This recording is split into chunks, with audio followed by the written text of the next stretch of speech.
Seigneur, tu bénis ta parole et ce que tu as mis sur mon cœur. Merci de bénir les personnes qui sont présentes ici dans ces lieux. Et aussi ceux qui ne sont pas venus pour X ou Y raison, Seigneur, tu les bénis aussi. Et Seigneur, tu te révèles à chacun d'entre nous. Merci pour ce jour que l'on peut mettre à part pour toi, te célébrer, t'adorer, te louer. Amen. Dimanche, il y a 2 semaines, je vous ai parlé de l'importance d'être relié au Saint-Esprit. C'est très important. On l'a vu, on peut être comme clignotant. Je vous avais montré cette prise électrique qui peut tout avoir. Alors, je n'ai pas ressorti la prise électrique, il y a la prise électrique qui est là, mais il lui manque quelque chose, c'est qu'elle est reliée au courant électrique. Elle n'est pas branchée, elle est coupée.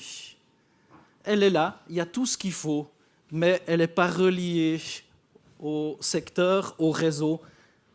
Et en tant que telle, eh bien, elle ne peut pas apporter plus loin l'électricité et éclairer, être utile. On peut être clignotant, on peut avoir tout ce qu'il nous faut, on peut se réclamer du Seigneur, mais il nous manque cette connexion véritable avec Jésus. Il y a tout ce qui a comme une voiture, il y a tout ce qu'il faut, ça peut être la plus belle des voitures de vos rêves. Si vous ne mettez pas d'essence dans votre voiture, je peux vous prophétiser qu'elle ne va jamais avancer.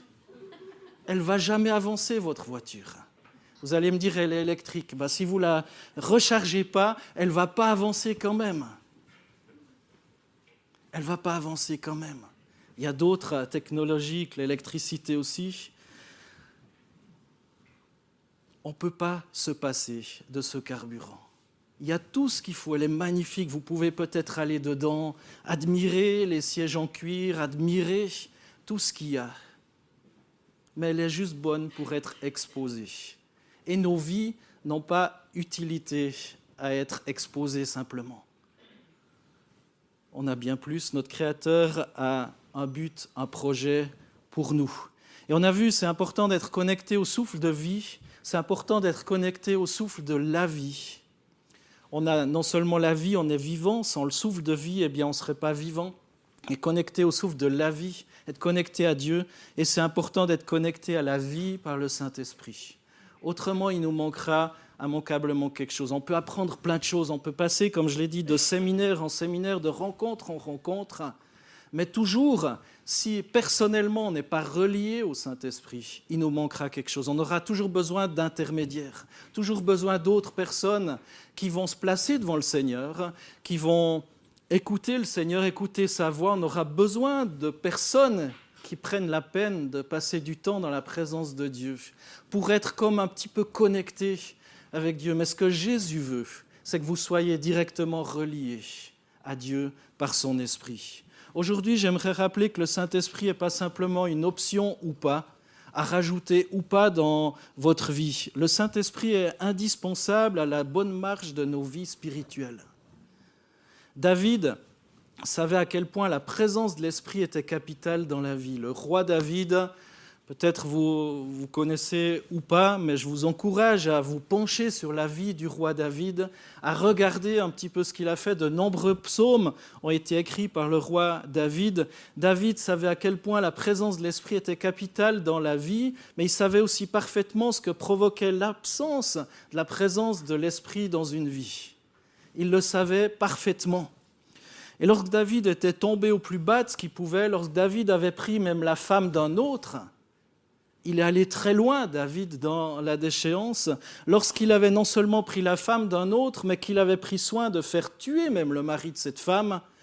David va adresser une seule requête à Dieu, et vous pourrez lire ce verset avec moi, c'est le psaume 51, verset 13. David va dire à Dieu, « Ne me rejette pas loin de ta face, ne me retire pas ton esprit. » David avait péché, et là, il est dans la présence de Dieu, et il va dire « Ne me rejette pas loin de ta face, ne me retire pas ton esprit. » 2 choses dans cette phrase. « Ne me rejette pas loin de ta face, et ne me retire pas ton esprit. » Parce que David connaissait les conséquences d'une vie qui n'est pas reliée à Dieu par le Saint-Esprit. David avait observé aussi dans la vie de Saül, le roi qui l'a précédé, ce qui se passait lorsque Saül était rempli du Saint-Esprit. il avait vu aussi ce qui se passait dans la vie de Saül lorsque le Saint-Esprit s'est retiré de sa vie. David avait vu les conséquences, la déchéance. La gloire se manifestait au travers de la vie de Saül lorsque le Saint-Esprit, la gloire de Dieu se manifestait lorsque le Saint-Esprit était en lui. Et comprenez bien ce matin qu'on pourrait étudier la vie du roi Saül et la vie du roi David. Peut-être que je le ferai un jour, mais ce matin, j'aimerais rappeler que l'action de l'Esprit et la crainte de Dieu dans l'Église vont de pair. On a besoin de ce Saint-Esprit, comme j'ai dit, il n'est pas une option. Mais pour être rempli du Saint-Esprit, pour vivre la vie de l'Esprit, il y a quelques exigences. La parole de Dieu nous indique certains comportements à avoir. Tout d'abord, le premier comportement à bien comprendre, si on veut, ce n'est pas juste venir à plein de réunions. Alors c'est très bien d'être assidu, et je ne peux que vous encourager à venir dimanche après dimanche au culte, parce que la Bible, Dieu nous invite à mettre un jour à part pour louer, pour adorer le Seigneur. Ce n'est pas quand j'en ai envie, quand ça me chante, parce que bien souvent, l'envie, elle fait défaut, on doit se motiver. Et se souvenir que Dieu est Dieu, se souvenir qu'on a besoin de sa présence. La première chose qu'on a besoin de comprendre, c'est que Dieu est saint. Mais pour que la vie de l'Esprit se manifeste, on doit comprendre que Dieu est saint. Et comme le dit très bien de nouveau le psaume 111, verset 10, le commencement de la sagesse, c'est la crainte de l'Éternel. Ils ont du bon sens, tous ceux qui s'en inspirent. Sa louange subsiste à jamais. Le commencement de la sagesse, c'est un signe d'intelligence que de respecter ce que Dieu dit. Lorsqu'un homme commence à perdre la crainte de Dieu, il se permet de faire n'importe quoi. Lorsqu'on commence à perdre ça, on se dit « de toute façon, personne ne me voit ». Lorsqu'on pense avec stupidité, pardonnez-moi du terme, bien que personne ne nous voit, on oublie que Dieu remarque toutes choses. On peut cacher plein de choses. On peut être superficiel dans notre vie spirituelle, mais Dieu voit les secrets de nos cœurs. C'est dit d'ailleurs dans la Bible que l'homme regarde aux apparences, mais Dieu regarde au cœur. Et c'est un signe d'intelligence que de respecter ce que Dieu dit. Lorsqu'un homme commence à perdre cette crainte de Dieu, eh bien, sa vie va petit à petit descendre, va petit à petit avoir des difficultés. Le résultat, c'est qu'il va être rejeté et que l'Esprit de Dieu lui sera retiré. Et David l'avait bien compris dans le verset que je vous ai lu tout à l'heure, dans Psaume 51, 13. David avait commis, on pourrait dire l'impardonnable ou l'irrécupérable. Et David vraiment s'est rendu compte de ça. Et je crois que c'est pour ça que Dieu lui a fait grâce. Parce que David était non pas parfait, mais attaché au cœur de Dieu. Ne me rejette pas loin de ta face, hein. Ne me retire pas ton Esprit Saint. Chaque fois que nous péchons, eh bien, nous déshonorons le Dieu d'Isaac, d'Abraham et de Jacob. Chaque fois que nous péchons, et ce n'est pas seulement l'adultère, ce n'est pas seulement des choses comme ça, peut-être chacun on a un niveau, on pourrait dire ceci ou cela, ce n'est pas seulement ça, c'est aussi la médisance, c'est aussi la méchanceté, c'est aussi la calomnie, c'est aussi le mensonge, c'est aussi l'insoumission. La Bible en parle de toutes ces choses. Paul l'avait aussi compris, on va lire ce texte d'Éphésiens 4, 25. Un assez long texte, je vous invite à lire avec moi. C'est pourquoi rejetez le mensonge et que chacun de vous parle avec vérité à son prochain, car nous sommes membres les uns des autres. Si vous vous mettez en colère, ne péchez pas, que le soleil ne se couche pas sur votre irritation. Ne donnez pas accès au diable, que celui qui dérobait ne dérobe plus, mais qu'il prenne plutôt la peine en travaillant honnêtement de ses mains pour avoir de quoi donner à celui qui est dans le besoin. Verset 29, qu'il ne sorte de votre bouche aucune parole malsaine, mais s'il y a lieu, quelques bonnes paroles qui servent à l'édification nécessaire et communiquent une grâce à ceux qui l'entendent. N'attristez pas le Saint-Esprit de Dieu, par lequel vous avez été scellés pour le jour de la rédemption. Celui-ci, il est particulièrement fort, il me touche. Comme j'ai dit, le Saint-Esprit n'est pas une option. mais on peut avoir des attitudes de cœur qui vont avoir pour résultat d'attrister le Saint-Esprit. N'attristez pas le Saint-Esprit de Dieu, par lequel vous avez été scellés pour le jour de la rédemption. Que toute amertume, verset 31, animosité, colère, clameur, calomnie, ainsi que toute méchanceté soit ôtée du milieu de vous. Soyez bons les uns envers les autres, compatissants, faites-vous grâce réciproquement, comme Dieu vous a fait grâce en Christ. Chapitre 5, verset 1. Soyez donc les imitateurs de Dieu comme des enfants bien-aimés et marchez dans l'amour, de même que le Christ nous a aimés et s'est livré lui-même à Dieu pour nous en offrande et en sacrifice comme un parfum de bonne odeur. Verset 3. Que l'inconduite, toute forme d'impureté ou la cupidité ne soit pas même mentionnée parmi vous, comme il convient à des saints. Les saints, ce n'est pas ceux qui sont canonisés. Les saints, c'est ceux qui sont, selon la Bible, la parole de Dieu, mis à part. C'est des gens comme vous et moi qui ont les deux pieds sur terre. Des gens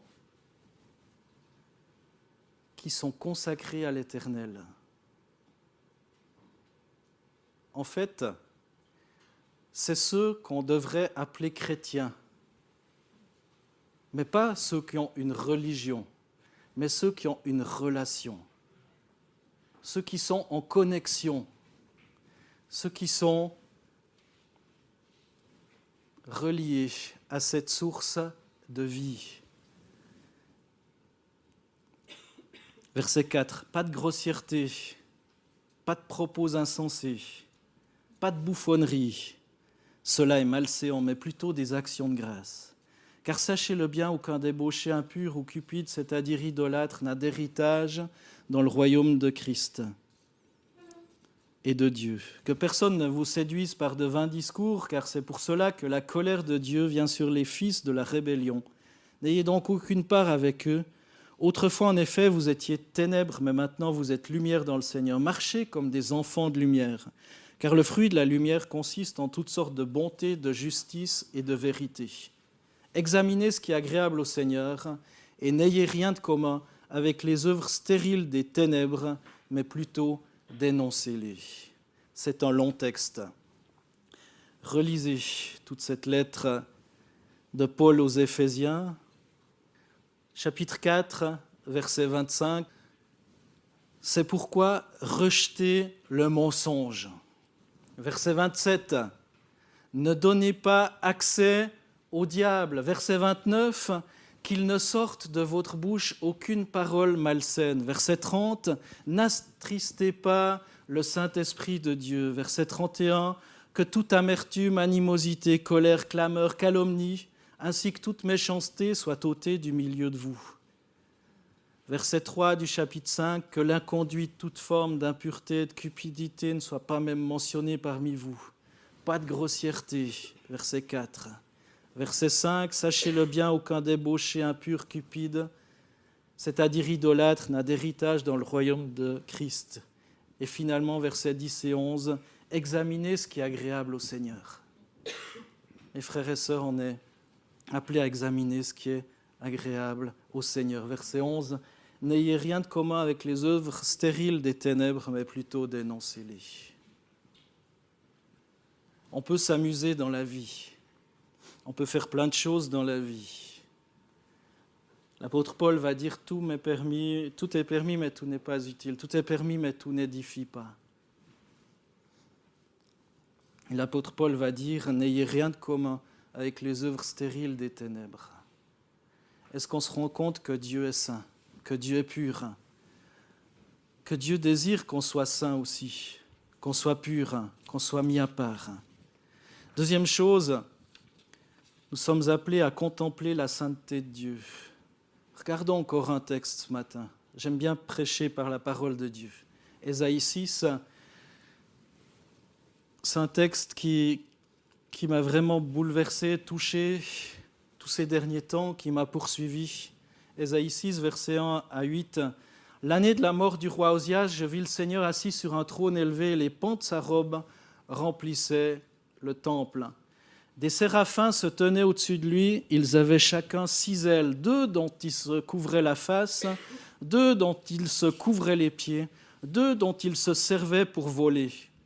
Ils criaient l'un à l'autre et disaient « Saint, Saint, Saint est l'Éternel des armées, toute la terre est pleine de sa gloire. » Les soubassements des seuils frémissaient à la voix de celui qui criait et la maison se remplit de fumée. Non, je peux vous l'assurer, ce n'est pas parce qu'on avait mis de l'azote pour faire de la fumée ou quelque chose. C'était vraiment la gloire de l'Éternel. Ce n'était pas des artifices comme dans un concert. C'était de la véritable fumée suite à l'adoration de l'Éternel. Ce n'était pas de la poudre aux yeux. La maison se remplit de fumée. Verset 5, alors je dis, « Malheur à moi, je suis perdu, car je suis un homme dont les lèvres sont impures. J'habite au milieu d'un peuple dont les lèvres sont impures, et mes yeux ont vu le roi, l'Éternel des armées. » Verset 6, « Mais l'un des séraphins vola vers moi, tenant à la main une braise qu'il avait prise sur l'autel avec des pincettes. Il en toucha ma bouche et dit, « Ceci a touché tes lèvres, ta faute est enlevée et ton péché est expié. » J'entendis la voix du Seigneur disant, « Qui enverrai-je et qui marchera pour nous ?» Je répondis, « Me voici, envoie-moi. » Les anges, mes frères et sœurs, j'en parle quasiment jamais. Je ne suis pas un accro à la doctrine des anges, mais les anges font partie des créatures de Dieu. Les anges sont des êtres que Jésus, que Dieu a créés. On voit ça dans Colossiens 16, par exemple. Mais leurs caractéristiques sont très distinctes des humains. On les trouve dans la Bible. Les anges ont été les spectateurs ébahis de la création. On voit ça dans Job, par exemple, verset 38. On sait aussi que leur nombre est fixe et qu'ils ne se reproduisent pas. Dans Matthieu 22, 30, on peut voir ceci. Mais on serait incapable de les compter tellement ils sont nombreux. Hébreux 12, par exemple, nous le dit, et bien d'autres textes. On sait certaines choses sur les anges qui nous sont donnés. La Bible en parle. On voit aussi qu'un ange est apparu à Marie et Joseph lorsque Jésus devait venir. C'était la période que Jésus arrive sur terre. La Bible en parle. Certaines classes d'anges sont désignées avec des responsabilités particulières, comme les chérubins, qui semblent assignés à la protection de la sainteté du temple, de la sainteté de Dieu. Ici, nous est présentée une autre classe d'anges, les séraphins. Et c'est le seul endroit, à ma connaissance de la Bible, où ils sont mentionnés. Et on va un petit peu voir qui sont-ils, qui ils sont. Déjà, ce qu'on voit, c'est que leur nom, les séraphins, veut dire flamboyant, brûlant. Les séraphins, c'est ceux qui sont en feu. Est-ce qu'on est en feu ce matin ? Selon les Juifs et les Targums, il serait une catégorie d'anges exerçant un ministère en rapport à la sainteté divine et la purification du péché. Dans Nombre 21 ou Deutéronome 8, le terme hébreu saraph désignait un serpent du désert à la morsure redoutable. En feu, ça apporte le feu. On voit aussi dans ce texte d'Ésaïe 6 qu'ils volent au-dessus du temple, au-dessus du Seigneur, et ils chantent la sainteté de Dieu. Saint, Saint, Saint est le Seigneur. Saint, Saint, Saint. Non seulement ils la chantent, mais en plus ils manifestent cette sainteté. On voit qu'ils sont aussi bizarres, ils ont des ailes. Est-ce que nous on a du zèle, à défaut d'avoir des ailes, mais enfin bref. Deux de leurs ailes voilent leur visage. Ils se cachent. Ils se cachent. Comme pour indiquer qu'ils ne peuvent pas voir la sainteté de Dieu tellement elle est rayonnante. Je ne sais pas si on prend conscience de la sainteté de Dieu. En tout cas, les séraphins qui sont en permanence dans la présence de l'Éternel, à ma connaissance, ils n'ont pas de péché non plus, vu qu'ils sont dans le ciel, en conscience de la sainteté de Dieu. Et nous, sur terre, est-ce qu'on a cette conscience de la sainteté de Dieu ? Deux de leurs ailes qui voilent leur visage. Deux de leurs ailes leur couvrent les pieds, comme signe d'humilité aussi, on pourrait dire. Deux ailes pour se couvrir les pieds. Deux ailes pour se cacher le visage, deux ailes pour se couvrir les pieds. Parce qu'ils se rendent compte que l'endroit où ils sont, dans la présence de l'Éternel, est un endroit saint. Et 2 pour voler. 2 pour se bouger, pour glorifier le Seigneur. Et frères et sœurs, si des anges élus, justes et parfaits se couvrent devant Dieu, comment est-ce qu'on devrait se comporter aussi?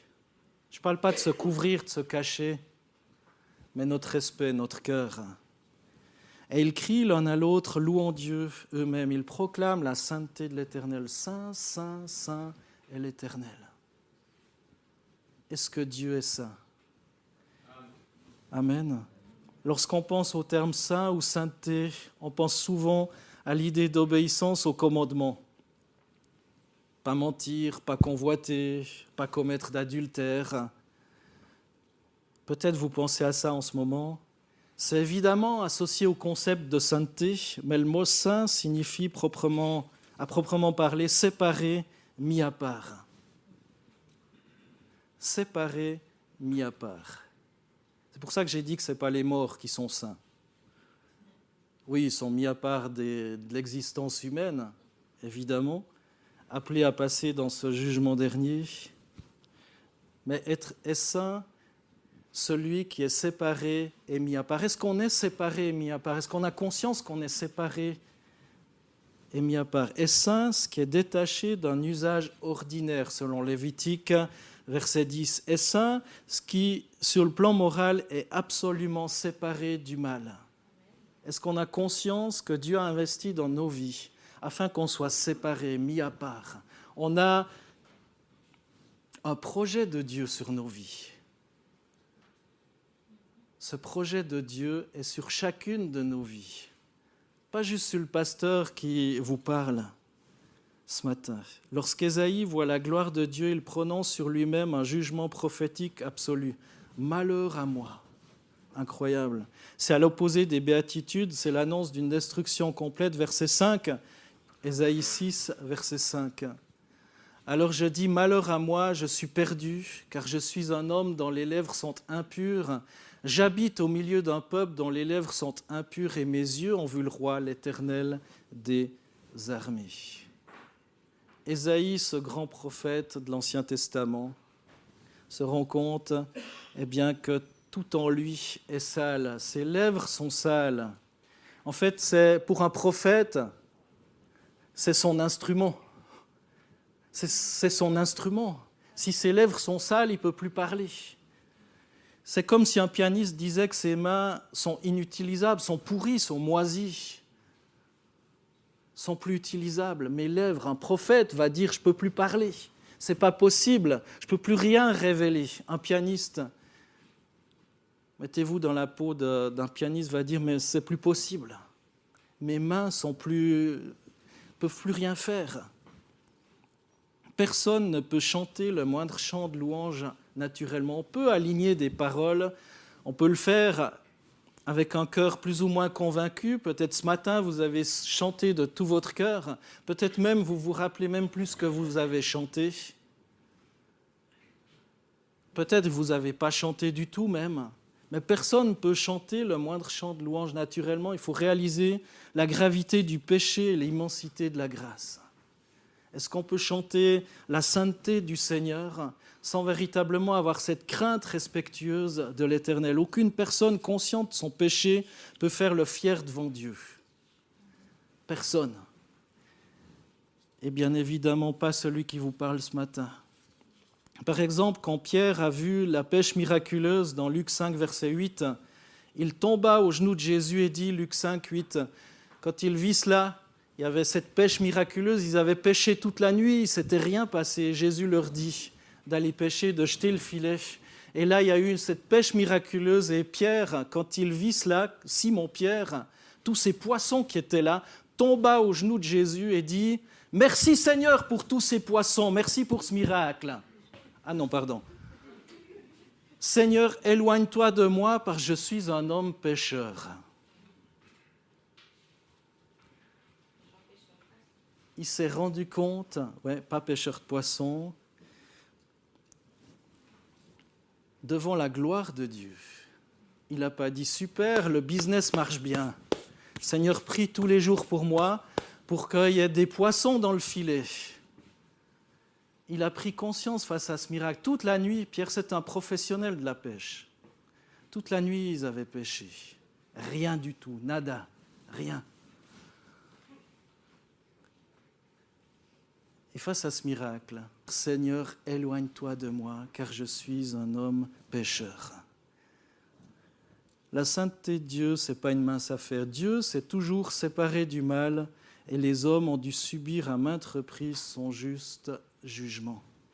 La première chose qu'on a vue ce matin, c'est comprendre que Dieu est saint. Deuxième chose, c'est contempler la sainteté de Dieu. Troisième chose, au travers de ce texte d'Ésaïe, parce que c'est celui-là que j'aimerais que vous reteniez particulièrement ce matin, même si celui d'Éphésiens est vraiment important à relire, à lire, c'est la purification d'Ésaïe. Versets 6 et 7, Ésaïe 6, 6 et 7. « Mais l'un des séraphins vola vers moi, alors qu'Ésaïe venait de proclamer « Malheur à moi, parce que je suis un homme dont les lèvres sont impures. » Mais l'un des séraphins vola vers moi, tenant à la main une braise qu'il avait prise sur l'autel avec des pincettes.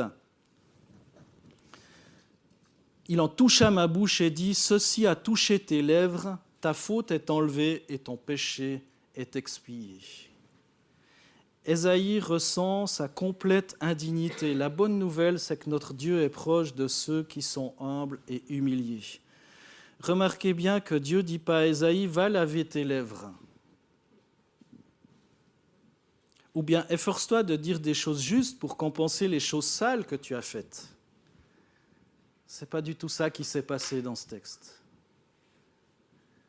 Ce n'est pas en lui, dans ses ressources. Maintenant, il y a des théologies, des choses qui nous poussent à être recentrés sur nos ressources, à faire un petit peu comme du yoga chrétien ou des choses de ce genre-là. Éloignez-vous de ces choses-là, qui nous invitent à retrouver nos ressources en soi, en nous, que Dieu a tout mis en nous. Alors ça peut paraître séduisant, ça peut paraître intéressant, mais c'est totalement faux, excusez-moi du terme.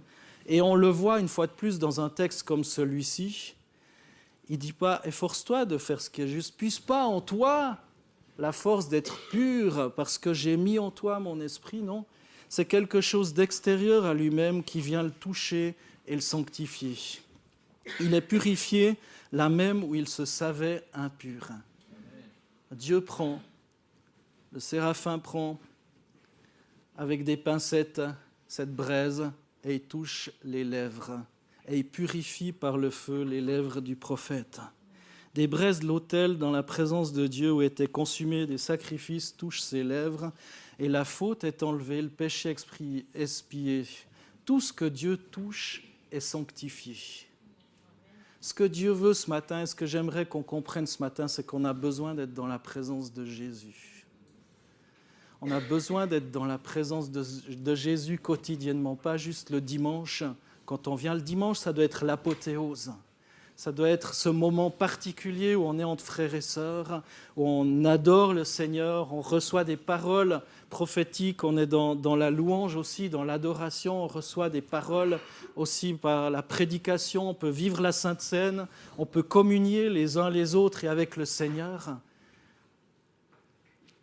Mais on a besoin que nos lèvres soient touchées par ces braises. La faute est enlevée, le péché expié, tout ce que Dieu touche est sanctifié.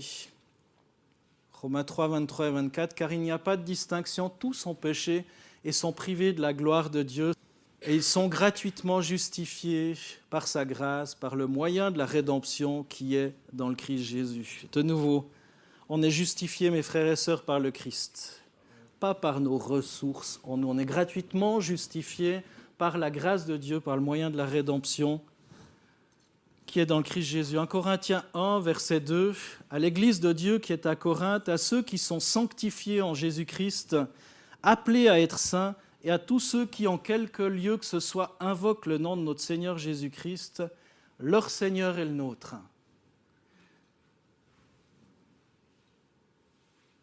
J'ai dû le lire plusieurs fois, ce verset, lorsque je l'ai trouvé. À ceux qui sont sanctifiés en Jésus-Christ. On est purifié en Jésus-Christ. On reçoit son salut, son pardon, sa vie et sa victoire. Ils sont sanctifiés en Jésus Et c'est précisé, appelé à être saint. On est sanctifié en Jésus, mais on est appelé à être saint. C'est quelque chose qu'on renouvelle régulièrement. C'est quelque chose qu'on renouvelle régulièrement. Chaque jour, demain, tu te souviens que tu es appelé à être saint. Tu es appelé à manifester la gloire de Jésus. Et à tous ceux qui, en quelque lieu que ce soit, invoquent le nom de notre Seigneur Jésus-Christ. On est appelé à être saint, on est appelé à être sanctifié, on est mis à part. Et on n'est pas appelé à faire n'importe quoi au nom d'une pseudo-liberté. Et c'est ça le miracle du salut. C'est l'homme ou la femme qui comprend que son péché est grave. C'est l'homme ou la femme qui comprend qu'il ou elle ne peut rien faire pour être pardonné par lui-même. On est appelé à être saint, mais c'est par la grâce de Jésus. On est appelé à passer du temps dans la présence de Dieu et que Dieu vienne littéralement purifier nos vies dans le temps de la présence de Dieu. Dans ces conditions, cette personne peut recevoir une grâce complète, un pardon parfait en s'appuyant avec confiance sur l'œuvre de Jésus à la croix. Ne puisez pas dans vos ressources. Vous allez vous épuiser et vous allez être frustrés. Mais puisez dans les ressources du Seigneur. C'est gratuit, ça prend un peu de temps. De la discipline, certes, de la volonté, mais que c'est bon d'être dans la présence de Dieu. Ce matin, on est venu bientôt parce que Rebecca devait répéter la louange avec l'équipe et j'ai pris un de ces temps dans la cuisine, dans la présence de Dieu, comme rarement. Qu'est-ce que la nourriture était bonne! Qu'est-ce que la nourriture était bonne! Cette présence de Dieu, de Jésus. Je ne sais pas si ceux qui étaient sur scène ou dans la salle m'entendaient, mais moi je chantais en langue, j'étais dans cette présence. Waouh, je me suis dit, mais Seigneur, donne-nous dans nos cultes de toucher ton manteau, de toucher ta présence. Je vais conclure. On a vu la dernière fois qu'une vie sans esprit est morte. Parce que c'est l'esprit qui met en mouvement les ossements desséchés dans Ézéchiel 37. Si vous n'avez pas entendu ce message, vous pouvez le réécouter sur la chaîne YouTube de l'Église. Il y a le lien sur le site internet de l'Église, ici. Vous pouvez réécouter. C'est l'esprit qui met en mouvement les ossements desséchés dans Ézéchiel 37. Il y avait tout. Il y a eu ce miracle, ces os qui se sont remis en mouvement, et à la chair qui a poussé, mais il n'y avait pas la vie. Et lorsque l'Esprit est venu, ces os sont redevenus des personnes. C'est le Saint-Esprit qui met en mouvement ta vie, mon frère, ma sœur. Peut-être tu es vivant ce matin, tu te dis, je suis bien vivant, si je me pince, ça fait mal. Mais peut-être tu es mort, en fait, spirituellement. Réfléchis bien. Réfléchis bien. Le Saint-Esprit, ce n'est pas une option dans ta vie. Peut-être tu es même profond, tu aimes le Seigneur, mais tu passes jamais du temps à lire sa parole. C'est incompatible. C'est incompatible. On ne peut pas dire qu'on aime quelqu'un si on passe jamais de temps avec lui. Si je dis que j'aime ma femme et que je suis jamais vers elle, elle va dire, s'il te plaît, des actes, pas juste des mots, quoi. Des actes, pas juste des mots. C'est l'Esprit qui met en mouvement ta vie, mon frère, ma sœur. Le Saint-Esprit, ce n'est pas une option, mais il est indispensable dans ta vie. Et j'aimerais vous poser quelques questions pour terminer. C'est quand la dernière fois que vous vous êtes retrouvés dans la présence de Jésus? Vous allez me dire, ce matin, on a loué le Seigneur. Mais est-ce que tu as loué le Seigneur de tout ton cœur? Si c'est le cas, gloire à Dieu. Mais c'est quand? La dernière fois, peut-être même avant le culte. Ce matin, tu as pu louer le Seigneur, gloire à Dieu, mais avant ce dimanche, c'est quand la dernière fois? C'est quand la dernière fois tu t'es retrouvé véritablement dans la présence de Dieu? La présence de Dieu un petit peu à l'image d'Ésaïe, qui va adorer le Seigneur. Saint, Saint, Saint est le Seigneur. Et que tu prends conscience de la sainteté de Dieu. C'est quand la dernière fois que tu as été confronté à sa sainteté? Ça s'appelle aussi des fois la conscience. Des fois, on fait quelque chose, on dit quelque chose, et hop, il y a ces petites lampes témoins qui s'allument au tableau de bord de nos vies. Il y a quelque chose qui cloche, qui ne va pas. Il manque de l'huile, il manque peut-être de l'essence. Quand j'étais jeune, ça m'arrivait souvent de tomber en panne sèche. Je ne sais pas pourquoi, c'était un trip. Il fallait toujours que j'aille au bout des limites. Même une fois, je me retrouvais avec ma moto à la pousser jusqu'à la station d'essence. C'est ridicule. Et il y avait plein de chevaux dans la poignée. Mais là, ils avaient soif. Ils avaient soif. Ils ne voulaient plus en avant. Quand je leur ai donné à boire, là, vraiment, ils se sont éclatés. Mais ils avaient soif et ils ne pouvaient plus en avant. Peut-être toi, tu as soif aussi.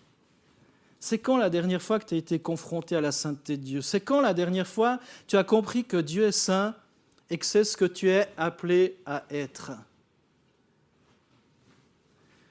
Tu ne seras jamais saint en cherchant à devenir meilleur. Des braises de Dieu sont appelées à venir purifier tes lèvres et ta vie. Des braises de Dieu.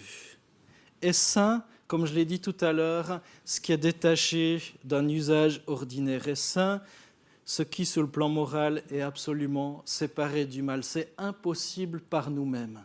C'est impossible par toi-même, mon frère, ma sœur. Aussi bon que vous soyez, ce n'est pas possible. Je ne minimise pas votre persévérance, je ne minimise pas votre consécration. Mais seul Dieu peut vous purifier. Seul Dieu peut faire ce miracle. Est-ce que ce matin, on peut se placer devant le Seigneur, examiner là où on est? Non pas pour déprimer. Je ne suis pas là pour vous faire déprimer ce matin, mais pour vous encourager à goûter et voir combien le Seigneur est bon. Qu'on puisse fermer les yeux et réfléchir, ça nous aide à ne pas être perturbés par ce qui nous entoure. On peut tout à fait entrer dans la présence de Dieu en ouvrant les yeux, mais je vous invite à fermer les yeux pour ne pas regarder ce qui se passe autour, ce que les autres vivent ou pas, ou vivent pas. Ne pensez même pas ce que les autres devraient vivre. Parce que ça, c'est terrible en disant « Ah, j'espère que ça parle à un tel, j'espère que ça parle à un tel. » Soyez touchés par la grâce de Dieu. Pensez pas que ce message peut parler à un tel dans la salle. Mais pensez-vous, là où vous en êtes, c'est quand la dernière fois tu as passé du temps dans la présence de Jésus, rempli du Saint-Esprit?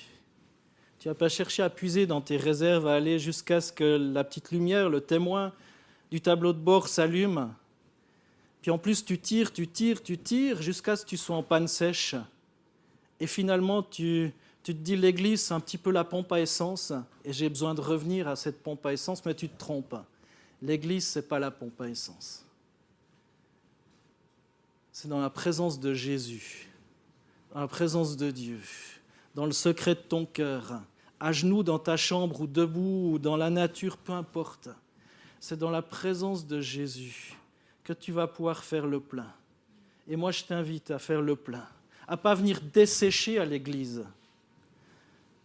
Parce que sans ça, déjà, tu vas trouver trop long, tu vas trouver peut-être la louange ennuyeuse, tu vas trouver le message ennuyeux, tu ne vas pas y trouver ton compte parce que tu es desséché. Et on sait qu'une terre desséchée, elle ne peut pas recevoir l'eau. Il y a toute l'eau qui passe dessus, et ça coule, ça ruisselle, et finalement, ça fait des dégâts. Parce qu'elle ne peut plus absorber l'eau. Pense à toutes les fois où tu es venu à l'église desséché, complètement sec, et tu n'as pas pu recevoir, tu n'as pas pu louer le Seigneur. Tu as vu peut-être, de nouveau la sono, ou de nouveau ceux-là, ils chantent faux, ou un tel.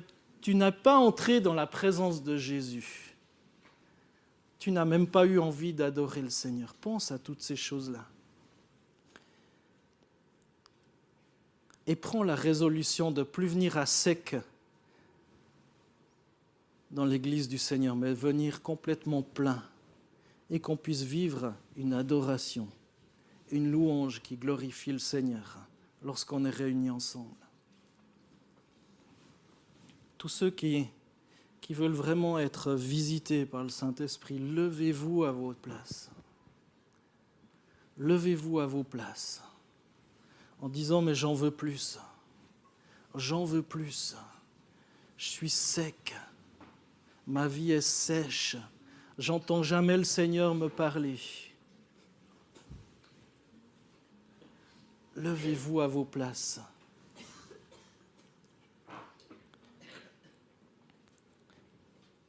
Prenez conscience de votre péché, prenez conscience de ce qui vous sépare de Christ. Prenez conscience et entrez dans la présence de Jésus maintenant. Recevez son amour, recevez sa passion pour vous.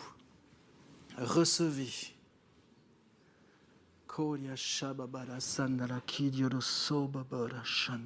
Souffle, Saint-Esprit, sur cette assemblée. Revêt-nous de ta présence. Si vous chantez en langue, si vous priez en langue maintenant.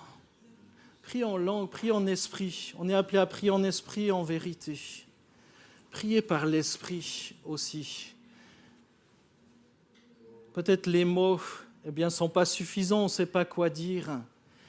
Et si vous ne priez pas encore par l'esprit, si vous n'êtes pas rempli du Saint-Esprit, faites-en comme une priorité pour demander au Seigneur d'être rempli, d'être visité du Saint-Esprit. Ce n'est pas une option dans ta vie, le Saint-Esprit. Ça fait partie de ce qui est de base, de ce que tu achètes de base. Le véhicule n'avancera jamais sans l'Esprit. Le véhicule de ta vie, c'est de base. Priez par l'Esprit. Seigneur Jésus, viens remplir nos cœurs, nos vies de ta présence. Seigneur, sans toi, nous ne pouvons rien faire. Nous pouvons avoir l'apparence de la vie, mais nous ne sommes pas vivants. Seigneur, remplis nos vies. Seigneur, donne cette soif à mes frères et sœurs, particulièrement celles et ceux qui se sont levés. Seigneur, que ton esprit soit déversé sur leur vie. Seigneur, qu'ils puissent voir ta gloire, qu'ils puissent voir ta sainteté. Seigneur, recevoir ton pardon, recevoir ton amour, Jésus. Visite ton Église et donne-nous cette soif, Seigneur Jésus, cette soif et toujours plus soif de toi, Jésus. Alléluia. Amen.